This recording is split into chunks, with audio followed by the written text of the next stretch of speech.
Shalom, salam sejahtera di dalam kasih Tuhan Yesus Kristus dan salam kabar pengantin Kristus.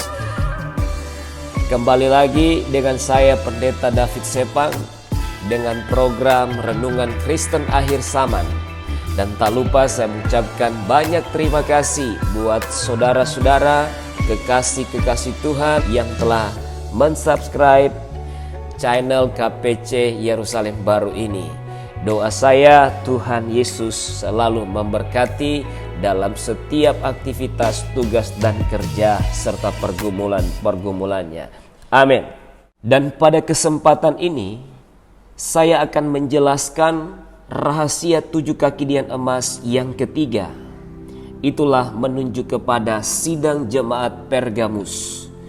Wahyu 2 ayat 12. Dan tuliskanlah kepada malaikat jemaat di Pergamus, inilah firman Dia yang memakai pedang yang tajam dan bermata dua. Kepada malaikat sidang jemaat Pergamus, Tuhan Yesus memperkenalkan diri sebagai inilah firman Dia yang memakai pedang yang tajam dan bermata dua. Dan pedang pada ayat ini memiliki pengertian yang sama dengan Wahyu 19 ayat 15. Firman Tuhan berkata, dan dari mulutnya keluar sebilah pedang tajam yang akan memukul segala bangsa. Dan ia akan menggembalakan mereka dengan gada besi, dan ia akan memeras anggur dalam kilangan anggur, yaitu kegeraman murka Allah yang maha kuasa. Demikian juga memiliki pengertian yang sama dengan Ibrani 4 ayat 12. Firman Allah berkata, sebab firman Allah hidup dan kuat dan lebih tajam daripada pedang bermata dua manapun. Ia menusuk amat dalam sampai memisahkan jiwa dan roh, sendi-sendi dan sumsum. Ia sanggup membedakan pertimbangan dan pikiran hati kita. Artinya pedang atau firman Tuhan sudah siap sedia akan menghukum orang-orang yang melawan Tuhan, dan terutama akan menghukum antikris dan pengikut-pengikut antikris. Beberapa contoh penghukuman atas orang-orang yang melawan kebenaran firman Tuhan. Pertama, Tuhan menghukum orang-orang di zaman Nuh dengan air bah karena kejahatan mereka terlalu besar. Kejadian 6 ayat 5 sampai ayat yang ke-7. Kedua, Tuhan menghukum orang-orang Sodom dan Gomora karena dosa dan kejahatan mereka yang telah melampaui batas kemurahan Tuhan, sehingga Tuhan menurunkan api dan belerang dari langit. Kejadian pasal 19. Ketiga, Tuhan menghukum bangsa Israel menjadi tawanan di Babelonia oleh karena dosa dan ketidakdengar-dengaran mereka kepada firman Tuhan. 2 Tawarik 36. Dan firman Tuhan akan menyelamatkan setiap orang percaya yang dengan setia, dengan taat melakukan perintah-perintah Tuhan. Makanya Tuhan Yesus berkata dalam Matius 7 ayat 21, bukan setiap orang yang berseru kepadaku, Tuhan, Tuhan, akan masuk ke dalam kerajaan sorga, melainkan dia yang melakukan kehendak Bapa-Ku yang di sorga. Amin. Selanjutnya Wahyu 2 ayat 13. Firman Allah berkata, aku tahu di mana engkau diam, yaitu di sana, di tempat tahta iblis, dan engkau berpegang kepada namaku, dan engkau tidak menyangkal imanmu kepadaku, juga tidak pada Saman Antipas, saksiku yang setia kepadaku, yang dibunuh di hadapan kamu di mana iblis diam. Sidang jemaat di Pergamus adalah sidang jemaat yang hidup di tengah-tengah adanya pemujaan berhala. Makanya dikatakan engkau diam di tengah iblis bertahta.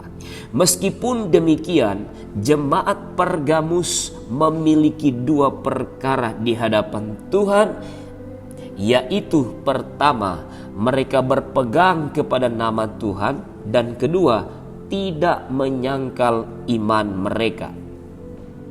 Tetapi sidang jemaat Pergamus ini dibenci oleh Tuhan dan kemudian ditegur oleh Tuhan, dikarenakan sidang jemaat ini sangat suka dengan keduniawian, bahkan mereka menjadi sahabat dunia. Padahal firman Tuhan berkata, persahabatan dengan dunia adalah permusuhan dengan Allah. Yakobus 4 ayat 4. Firman Allah berkata, hai kamu orang-orang yang tidak setia, tidakkah kamu tahu bahwa persahabatan dengan dunia adalah permusuhan dengan Allah? Jadi barang siapa hendak menjadi sahabat dunia ini, ia menjadikan dirinya musuh Allah. Dengan kata lain, ketika sidang jemaat Pergamus bersahabat dengan dunia, maka mereka telah menjadi musuh Allah.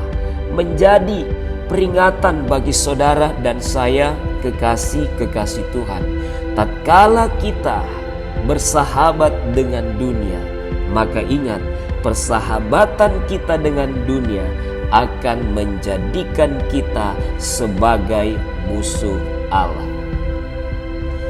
Dan kedua, sidang jemaat Pergamus masih suka menyembah kepada berhala. Padahal jelas-jelas firman Tuhan dalam 2 Korintus 6 ayat 16-17 berkata, apakah hubungan bait Allah dengan berhala? Karena kita adalah bait dari Allah yang hidup. Menurut firman Allah ini, aku akan diam bersama-sama dengan mereka dan hidup di tengah-tengah mereka, dan aku akan menjadi Allah mereka, dan mereka akan menjadi umatku. Sebab itu keluarlah kamu dari antara mereka dan pisahkanlah dirimu dari mereka, firman Tuhan, dan janganlah menjamah apa yang najis, maka aku akan menerima kamu. Jadi jelas melalui kebenaran firman Tuhan ini bahwa Tuhan sangat tidak suka atau Tuhan benci dengan sidang jemaat Pergamus, dikarenakan mereka suka menyembah kepada berhala. Dan penyembahan kepada berhala itu pun membuat hati Tuhan cemburu. Makanya firman Allah berkata, Nahum 1 ayat yang kedua, Allah itu cemburuan dan pembalas bagi setiap musuh-musuhnya. Jangan sampai kita menjadi musuh Allah. Jangan sampai kita membangkitkan cemburunya Tuhan. Selanjutnya, siapakah Antipas itu? Antipas adalah seorang rasul Tuhan yang setia, pahlawan salib yang berani menentang pelajaran palsu dan sesat. Ia berjuang mati-matian untuk melawan penyembahan berhala yang berkecamuk di dalam sidang jemaat Pergamus, di mana jemaat Pergamus selain memegang pengajaran-pengajaran dari Tuhan, jemaat Pergamus juga memuja dewa Zeus atau dewa orang Yunani.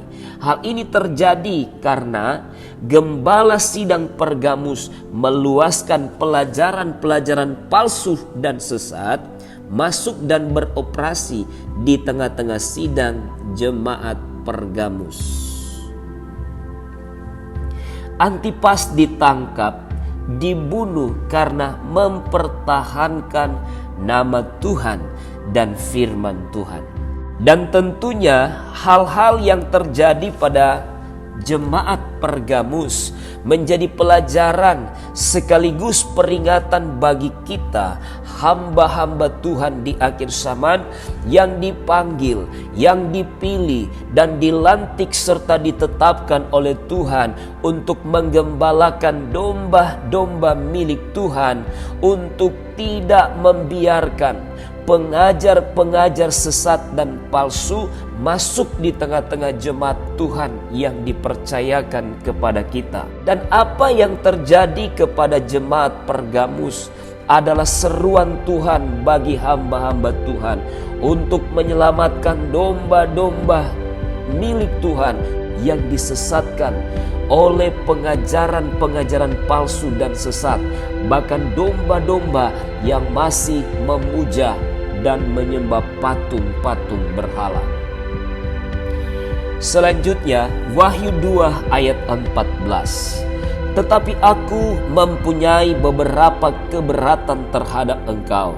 Di antaramu ada beberapa orang yang menganut ajaran Bileam, yang memberi nasihat kepada Balak untuk menyesatkan orang Israel supaya mereka makan persembahan berhala dan berbuat zina. Pada ayat ini menjelaskan bahwa sidang jemaat Pergamus menganut ajaran-ajaran Bileam. Apa saja pengajaran Bileam itu?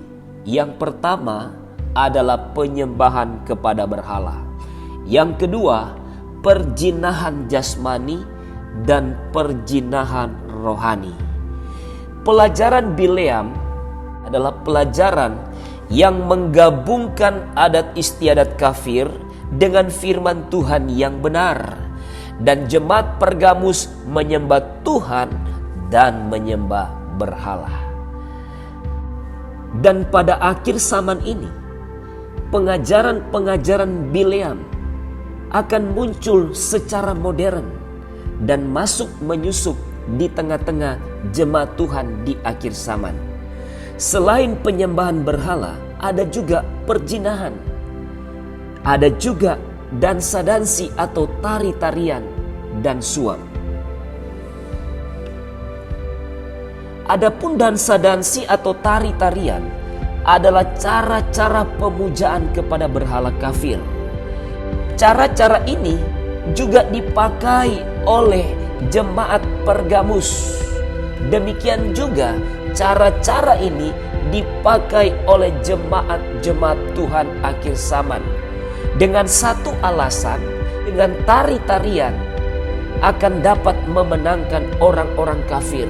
Karena orang-orang kafir sangat tertarik dengan tari-tarian atau dansa-dansi. Sekarang ini nampak pada ibadah-ibadah akhir zaman. Apalagi di saat ibadah-ibadah Natal, ibadah-ibadah tahun baru, ibadah-ibadah pernikahan, ibadah ulang tahun, dan ibadah-ibadah ucapan syukur lainnya. Mana selesai beribadah, mereka lanjutkan dengan acara dansa-dansi atau tari-tarian dengan istilah yang mereka pakai, acara bebas. Hal ini tanpa disadari, acara dansa-dansi atau tari-tarian itu membangkitkan hawa nafsu daging yang pada akhirnya menjurus kepada perjinahan. Itulah sebabnya Tuhan tidak suka dengan jemaat Pergamus dan menegur mereka untuk tidak lagi menggabungkan pengajaran-pengajaran dari Tuhan dan pengajaran-pengajaran akal-akal manusia atau pengajaran-pengajaran yang membawa kepada perjinahan jasmani dan perjinahan rohani. Meskipun demikian, Tuhan masih memberikan kesempatan kepada jemaat Pergamus untuk bertobat. Namun jika mereka tetap mengkeraskan hati dan tidak mau bertobat, maka jemaat Pergamus akan menjadi gereja sundal atau pengantinnya antikris. Yang akan kami jelaskan nanti pada penjelasan rahasia Wahyu 13 dan Wahyu 17. Dan pada akhirnya mereka akan menerima hukuman dengan pedang tajam yang bermata dua, yaitu kehangatan murka Allah yang akan menghancurkan mereka itu. Wahyu 2 ayat 15 dan 16. Demikian juga ada padamu orang-orang yang berpegang kepada ajaran pengikut Nikolaus. Sebab itu bertobatlah. Jika tidak demikian, aku akan segera datang kepadamu dan aku akan memerangi mereka dengan pedang yang di mulutku ini. Jemaat Pergamus selain berpegang pada pelajaran Bileam, juga mereka berpegang pada pelajaran Nikolaus. Pelajaran Nikolaus sudah saya jelaskan pada bagian pertama. Itulah pelajaran yang dibenci oleh jemaat Efesus. Pelajaran Nikolaus yang pertama adalah menonjolkan iman tanpa perbuatan. Hal ini sangat bertentangan dengan Yakobus 2 ayat 17. Demikian juga halnya dengan iman. Jika iman itu tidak disertai perbuatan, maka iman itu pada hakikatnya adalah mati. 2. Tubuh dapat berbuat dosa karena tidak mewarisi kerajaan sorga. Mereka berpegang pada Kejadian 3 ayat 19 bahwa manusia akan kembali menjadi debu, dan 1 Korintus 15 ayat 50 bahwa tubuh tidak mewarisi kerajaan sorga. Yang ketiga, mencampurkan penyembahan berhala dan penyembahan kepada Tuhan. Pengajaran Nikolaus ini sangat dibenci oleh Tuhan kalau kita memperhatikan dalam kitab Wahyu 2 ayat yang kelima. Beberapa anggota sidang jemaat Pergamus memegang pengajaran Bileam dan Nikolaus. Hal ini membuat Tuhan membenci jemaat Pergamus. Demikian juga melalui penjelasan ini Tuhan ingin mengingatkan kepada jemaat-jemaat Tuhan yang ada di akhir zaman dan termasuk hamba-hamba Tuhan yang ada di akhir zaman untuk segera meninggalkan organisasi-organisasi gereja yang memiliki persamaan dengan jemaat Pergamus yang tidak lagi berpegang pada kebenaran firman Tuhan, tetapi justru berpegang pada ajaran-ajaran Bileam dan Nikolaus ini. Selanjutnya, Wahyu 2 ayat 17. Siapa bertelinga, hendaklah ia mendengarkan apa yang dikatakan Roh kepada jemaat-jemaat. Barang siapa menang, kepadanya akan kuberikan dari manah yang tersembunyi, dan aku akan mengaruniakan kepadanya batu putih yang di atasnya tertulis nama baru yang tidak diketahui oleh siapapun selain oleh yang menerimanya. Awalnya teguran ini disampaikan kepada gembala dan sidang jemaat Pergamus. Kemudian diteruskan kepada 6 sidang jemaat lainnya. Dan kemudian untuk hamba-hamba Tuhan dan jemaat-jemaat Tuhan akhir zaman. Dan hamba-hamba Tuhan yang dipilih dan dilantik Tuhan supaya dapat memberitakan firman dengan keras dan berterus terang, untuk mengembalikan jemaat Tuhan yang sudah disesatkan dengan pengajaran-pengajaran palsu dan sesat. Dan jika hamba-hamba Tuhan tidak memberitakan firman dengan keras dan berterus terang, apabila mereka binasa, maka Tuhan akan menuntut darah mereka kepada hamba-hamba Tuhan yang dipilih dan dilantik Tuhan itu. Yehezkiel 3 ayat 18 sampai 20. Kalau aku berfirman kepada orang jahat, engkau pasti dihukum mati, dan engkau tidak memperingatkan dia, atau tidak berkata-kata apa-apa untuk memperingatkan orang jahat itu dari hidupnya yang jahat, supaya ia tetap hidup. Orang jahat itu akan mati dalam kesalahannya, tetapi aku akan menuntut pertanggungan jawab atas nyawanya daripadamu. Tetapi jikalau engkau memperingatkan orang jahat itu, dan ia tidak berbalik dari kejahatannya dan dari hidupnya yang jahat, ia akan mati dalam kesalahannya, tetapi engkau telah menyelamatkan nyawamu. Jikalau seorang yang benar berbalik dari kebenarannya dan ia berbuat curang, dan aku meletakkan batu sandungan di hadapannya, ia akan mati. Oleh karena engkau tidak memperingatkan dia, ia akan mati dalam dosanya, dan perbuatan-perbuatan kebenaran yang dikerjakannya tidak akan diingat-ingat. Tetapi aku akan menuntut pertanggungan jawab atas nyawanya daripadamu. Saudaraku, saat ini banyak sekali jemaat-jemaat Tuhan yang lapar dan rindu akan kebenaran yang sesungguhnya.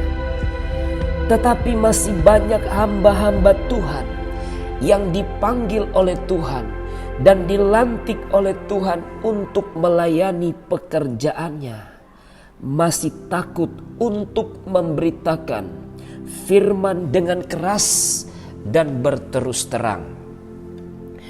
Selain itu, masih terlalu sedikit hamba-hamba Tuhan yang dipanggil, dipilih untuk menyampaikan kebenaran yang sesungguhnya. Itulah sebabnya firman Tuhan berkata, tuaian sangat banyak, tetapi penuai-penuainya sangat sedikit. Adalah suatu yang mustahil jika orang akan percaya kepada kebenaran, jikalau mereka tidak pernah mendengar berita tentang kebenaran. Seperti dikatakan Paulus kepada orang-orang di Roma dalam Roma 10 ayat 14 sampai 17. Sebab barang siapa yang berseru kepada nama Tuhan akan diselamatkan. Tetapi bagaimana mereka dapat berseru kepadanya jika mereka tidak percaya kepada Dia? Bagaimana mereka dapat percaya kepada Dia jika mereka tidak mendengar tentang Dia? Bagaimana mereka mendengar tentang Dia jika tidak ada yang memberitakannya? Oleh sebab itu, jangan takut. Mulailah bergerak dan teruslah bergerak untuk memberitakan kebenaran dengan keras dan berterus terang, sehingga banyak orang boleh mendengarkan dan banyak orang boleh diselamatkan. Yang dimaksud dengan pemenang adalah mereka yang terus berjuang dan mempertahankan kebenaran firman Tuhan, walaupun mereka berada pada sidang jemaat seperti jemaat Pergamus yang terpengaruh dengan pelajaran Bileam dan Nikolaus. 2. Mereka yang bertobat, meninggalkan pelajaran-pelajaran sesat dan palsu, menerima firman Tuhan dan setia serta memberi diri dipimpin oleh Roh Kudus. Kepada kedua golongan ini, Tuhan akan memberikan kepada mereka manah yang tersembunyi, dan kedua batu putih. Dan pada batu putih tersurat suatu nama yang baru. Mana yang tersembunyi yang diberikan kepada pemenang adalah rahasia-rahasia yang dikaruniakan Tuhan kepada mereka. Maksud dari mana itu adalah roti hidup dari sorga yang menunjuk kepada Tuhan Yesus sendiri. Yohanes 6 ayat 31 sampai 51 dan Matius 13 ayatnya yang ke-11. Batu putih, dan pada batu putih itu tersurat nama baru. Mengapa batu putih? Karena batu putih adalah tanda kemenangan, berarti bebas dari penghukuman. Rahasia batu putih adalah suatu tradisi dari kerajaan Romawi pada waktu itu. Apabila ada seorang berbuat kesalahan besar, maka dia akan dihakimi secara sepihak, dan kepadanya akan disodorkan batu putih dan batu hitam. Dan apabila orang yang berbuat salah itu mengambil bungkusan yang di dalamnya ada batu putih, maka orang tersebut akan bebas dari hukuman. Dan sebaliknya, jika terdakwa itu mengambil batu hitam, maka ia akan dihukum mati. Nama yang terukir pada batu putih adalah nama baru bagi mereka yang bebas dari penghukuman. Nama baru akan diketahui apabila telah menjadi pemenang. Pemenang-pemenang ini akan masuk di Yerusalem baru, tetapi tidak menjadi tiang di Yerusalem baru. Oleh karena itu, bagi gereja Tuhan akhir zaman yang memiliki kesamaan dengan sidang jemaat Pergamus, apabila engkau mendengar firman Tuhan yang benar, bertobatlah, tinggalkanlah pelajaran-pelajaran palsu dan sesat, serta berilah diri dipimpin oleh Roh Kudus, maka mereka akan bebas dari penghukuman. Amin.